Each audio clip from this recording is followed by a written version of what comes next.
Hello students. So in the last class we have discussed about the biodiversity, life of organism, distribution of life of organism. So life అనేది ఎలా distribute అయింది different regionsలోనే చూసాం, right? And role of biodiversity, what is the help, how the biodiversity is helpful అనేది చూసాం, right? So it is helpful for giving the medicinal values products, okay, medicinal products. Plants are giving food, shelter, okay, shelter would istai manaki. And at the same time biodiversity is also helpful for giving oxygen, okay, it is also giving plants or animals, plants are undergoing photosynthesis process and it is liberating oxygen, right? So last class lo manam chusam. Now we'll see threats for biodiversity, for loss of biodiversity, okay. Four reasons ఉన్నాయి మనకి biodiversity biodiversity అంటే ఏంటి? Living organisms. So ఈ living organisms అనేది అంతరించిపోవడానికి మనకి 4 reasons ఉన్నాయి. Those are called as evil quartet. So quartet 4 అనమాట, 4 రీజన్స్ ఉన్నాయి. So will discuss about the 4 reasons for loss of biodiversity. అంటే అంతరించిపోయే అవకాశాలు ఉన్నాయి కదా ఈ లివింగ్ ఆర్గానిజమ్స్, అవి ఎలా అంతరించిపోతాయి అనేది 4 రీజన్స్ని డిస్కస్ చేద్దాం మనం. First reason is habitat loss. Habitat అంటే ఏంటి? The place where the living organism is living. ఒక జీవి జీవించేటువంటి స్థలాన్ని మనము, ఆ ప్లేస్ని మనం హ్యాబిటాట్ అంటాం.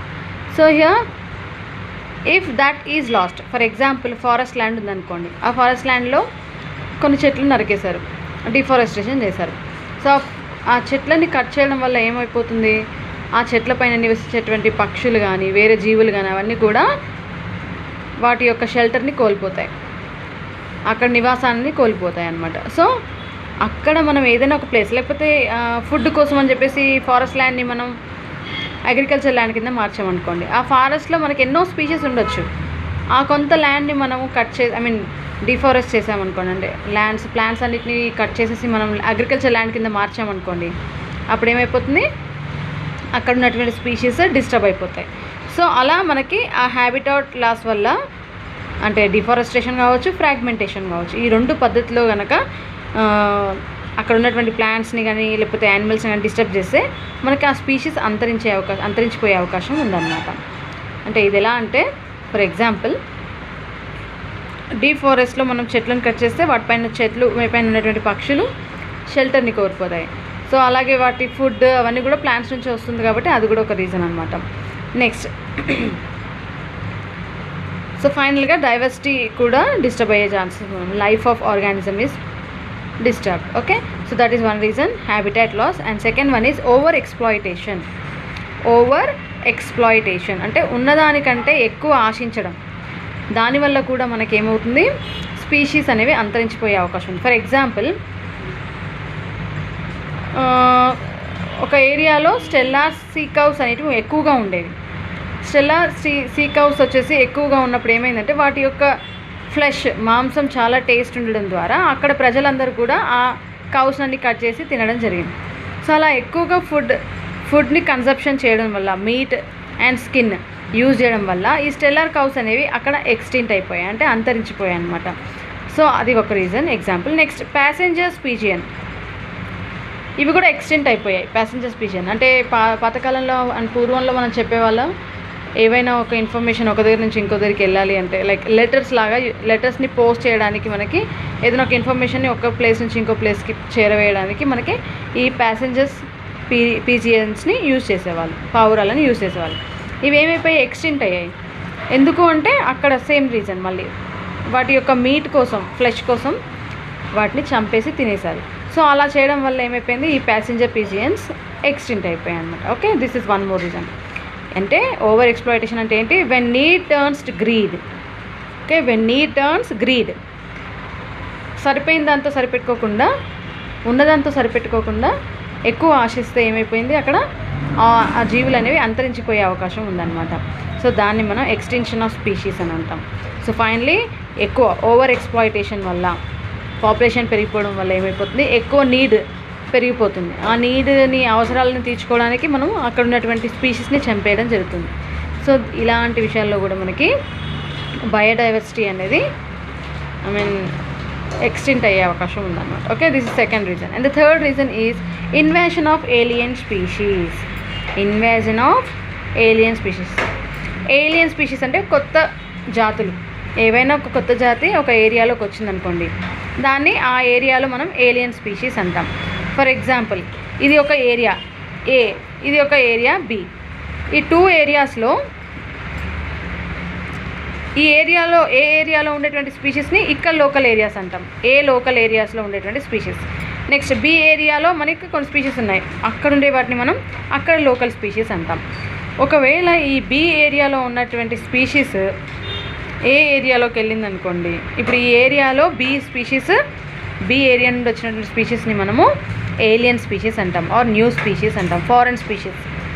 ఓకే, లోకల్ ఏరియాలోకి కొత్త వెరైటీ ఆఫ్ స్పీషీస్ వస్తే దాన్ని మనం ఏలియన్ స్పీషీస్ అంటాం. ఫర్ ఎగ్జాంపుల్, ఇప్పుడు చూడండి, ప్రజెంట్ జరుగుతున్నటువంటి సిచ్యువేషన్ కరోనా వైరస్. అసలు యాక్చువల్గా ఇక్కడ లేదు, ఆ కరోనా వైరస్ అనేటువంటిది ఇక్కడ లేదు. అది వేరే ఏరియా నుంచి మన ఏరియాకి వచ్చింది. అదేం చేస్తుంది, మన ఏరియాలో ఉన్నటువంటి స్పీషీస్ని డిస్టర్బ్ చేస్తుంది. ఫర్ ఎగ్జాంపుల్, ఇక్కడే కరోనా వైరస్ ఉందనుకుందాము, ఈ ఏరియాలో, ఇక్కడ లేదు. ఇప్పుడు ఇక్కడ నార్మల్గా లోకల్ స్పీషీస్ ఉన్నాయి అంటే మనం అనుకుందాం. ఫర్ ఎగ్జాంపుల్, ఈ కరోనా స్పీషీస్ రావడం వల్ల ఏమైంది, మనకి డిస్టర్బెన్స్ కలిగింది, అవునా? సో ఇక్కడ లోకల్ స్పీషీస్ని ఎఫెక్ట్ చేస్తుంది. Okay, so that is one reason. Invasion of alien species అంటారు దాన్ని. అంటే ఒక కొత్త ఏరియాలో నుండి, ఆల్రెడీ ఒక ఏరియాలో కొన్ని స్పీషీస్ ఉంటూ ఉంటాయి కదా, అక్కడికి కొత్త స్పీషీస్ రావడాన్ని మనము ఇన్వాషన్ ఆఫ్ ఏలియన్ స్పీషీస్. ఈ కొత్త స్పీషీస్ వచ్చి ఇక్కడ తన రాజ్యాన్ని సాగిస్తుంది అనమాట, కొనసాగిస్తుంది. Okay, understood? So this is one reason. One more reason, that is invasion of alien species. కొత్త స్పీషీస్ లోకల్ స్పీషీస్ని డిస్టర్బ్ చేస్తాయి, అప్పుడు ఇవి అంతరించిపోయే అవకాశం ఉంది. ఇప్పుడు చూడండి, మనకు కూడా సేమ్ థింగ్, కరోనా వైరస్ రావడం వల్ల ఇక్కడ లోకల్ స్పీషీస్ అనేటువంటి మనము, యానిమల్స్ చాలా వరకు కూడా అన్నీ డిస్టర్బ్ అవుతున్నాయి, చనిపోవడం జరుగుతుంది. సో అలా ఇది కంటిన్యూస్గా జరిగింది అనుకోండి, ఎక్స్టింట్ అయిపోయే అవకాశం ఉంది. అంటే ఇక్కడ ఆల్రెడీ లోకల్ స్పీషీస్ ఏవైతే ఉన్నాయో అంతరించిపోయే అవకాశాలు ఎక్కువగా ఉంటాయి అన్నమాట. ఓకే, సో ఆల్రెడీ ఇప్పుడు చూడండి, అమెరికాలో కానీ ఇంకెక్కడైనా కానీ చాలా వరకు డిస్టర్బెన్స్ అనేవి క్రియేట్ అవుతున్నాయి. సో ఇది ఎందుకంటే ఒక కొత్త స్పీషీస్ ఉన్నటువంటి లోకల్ ఏరియాలోనికి రావడం జరిగింది. ఓకే, సో అలాంటి ప్రాసెస్ని మనం ఇన్వాషన్ ఆఫ్ ఏలియన్ స్పీషీస్ అంటాం. అదంతా సెటిల్ కావడానికి టైం పడుతుంది. Okay, so same way alien species may be threat to already existing species or vice versa. Okay, already అక్కడ ఉన్నటువంటి స్పీషీస్ని కొత్తగా వచ్చినటువంటి స్పీషీస్ ఎఫెక్ట్ చేసే అవకాశం ఎక్కువగా ఉందన్నమాట. Okay, that is one reason. For example తీసుకున్నట్లయితే Nile perch okay introduced African lake. ఈ నైల్ పర్చ్ అనేటువంటి దాన్ని మనకి ఆఫ్రికన్ లేక్లో ఇంట్రొడ్యూస్ చేసినప్పుడు అక్కడ ఉన్నటువంటి చిచాయిల్ ఫిషెస్ని చంపేస్తాయి అన్నమాట. ఇవి వెళ్ళి అక్కడ ఉండడం వల్ల ఈ చిచాయిల్ ఫిషెస్ అనేవి ఎక్స్టెంట్ అయిపోయాయి. ఓకే, ఆల్రెడీ అక్కడ ఉన్నటువంటి స్పీషీస్ ఇది ఏంటి, ఆఫ్రికన్ లేక్లో మనకు ఎక్కువ చిచాయిల్ ఫిషెస్ కనిపించాయి. సో ఈ ఫిషెస్ ఏమయ్యాయి, అంతరించిపోయాయి. ఏది రాగానే, నైల్ పర్చ్ రాగానే చిచాయిల్ ఫిషెస్ ఎక్స్టెంట్ అయిపోయాయి అనమాట. అంటే ఆల్రెడీ ఉన్నటువంటి స్పీషీస్ని ఈ కొత్తగా వచ్చినటువంటి స్పీషీస్ ఎక్స్టెండ్ చేస్తాయి. Okay, so they will kill the already species which are present inside that local area. Okay, this is one of the example for invasion of alien species. Next come co-extinction. Co-extinction is very interesting. See, for example, రెండు species ఉన్నాయనుకుందాం. Okay, రెండు జాతులు ఉన్నాయనుకోండి. అక్కడ ఇవి రెండు కూడా interlinked అయి ఉంటాయి. దేనికైనా కావచ్చు, ఫుడ్కి కానీ షెల్టర్కి కానీ, అవి రెండు కూడా ఒకదానిపైన ఒకటి ఆధారపడి ఉన్నప్పుడు, ఇప్పుడు ఒకటి పోయింది అనుకోండి, ఒక స్పీషీస్ లాస్ అయిపోతే ఇంకోటి కూడా లాస్ అయిపోతుంది. ఓకే, అలాంటి కండిషన్ని మనం కో-ఎక్స్టెన్షన్, రెండు ఎక్స్టెంట్ అయిపోతాయి అనమాట. For example, plants and honeybees. Plants పైన హనీబీస్ ఏం చేస్తాయి, పాలినేషన్ జరుపుకుంటాయి. At the same time plants పాలినేషన్కి యూజ్ అవుతాయి, and at the same time honeybees will also take the flower sap. ఫ్లవర్లో ఉన్నటువంటి శాప్ని తీసుకొని తేనెని తయారు చేసుకుంటాయి, హనీని తయారు చేసుకుంటాయి. ఓకే, సో ఈ ప్లాంట్స్కి హనీబీస్ పాలినేషన్కి హెల్ప్ అవుతాయి, అండ్ హనీబీస్ ప్లాంట్స్ నుంచి నెక్టర్ని తీసుకుంటాయి, ఫ్లవర్స్ నుంచి నెక్టర్ని తీసుకుంటాయి. సో సో అలా ఇవి రెండు కూడా ఇంటర్ డిపెండెంట్ అనమాట. ఇప్పుడు ఈ హనీ బీస్ లేకపోయినా ప్లాంట్స్ పాలినేషన్ జరగదు, అండ్ ప్లాంట్ పాలినేషన్ జరగకపోతే ప్లాంట్స్ రావు, కొత్త ప్లాంట్స్ రావు అనమాట, రిప్రొడ్యూస్ అవ్వు, ప్రొజనీ రాదు next generation. In the same way plants ఒకవేళ లేవనుకోండి హనీ బీస్ కూడా ఉండవు, ఎందుకంటే హనీ బీస్కి ఖచ్చితంగా ప్లాంట్స్ పైన డిపెండ్ అవుతాయి. సో ఇలా రెండు డిపెండెంట్ అయినటువంటి స్పీషీస్లో ఏ ఒక్కటి అంతరించిపోయినా కూడా వేరొకటి ఖచ్చితంగా అంతరించిపోయే అవకాశాలు ఎక్కువగా ఉన్నాయంట. సో అలాంటి కండిషన్ని మనం కో ఎక్స్టెన్షన్ అంటాము. Okay, so these are the 4 reasons for loss of biodiversity. What are the 4 threats? వీటిని మనం ఈవిల్ క్వార్టెట్ అంటాం.